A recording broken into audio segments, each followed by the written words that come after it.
ইউরোপে খেলে অভিজ্ঞতা অর্জন করে জাতীয় দলে আসার পর থেকেই হামজা চৌধুরী হয়ে উঠেছেন বাংলাদেশের ফুটবলের সুপারস্টার।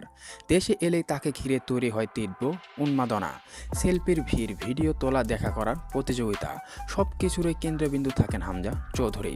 তিনিও হাসিমুখে সবার অনুরোধ পূরণ করার চেষ্টা করেন, কিন্তু অনুশীলন, ম্যাচ, মিডিয়া সেশন, বিজ্ঞাপন সব মিলিয়ে প্রচণ্ড চাপ তৈরি হয় তার উপরে।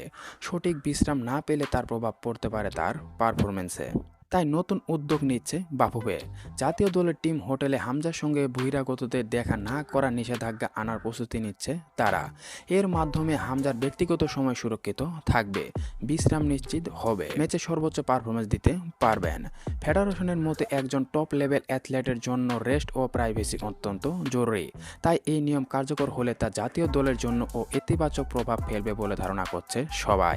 আপনার মতামত কি? হামজার বিশ্রাম রক্ষা করতে বাফুফের এই সিদ্ধান্তটা কতটা যৌক্তিক তা অবশ্যই নিচে কমেন্ট করে জানাতে ভুলবেন না। ধন্যবাদ সবাইকেই।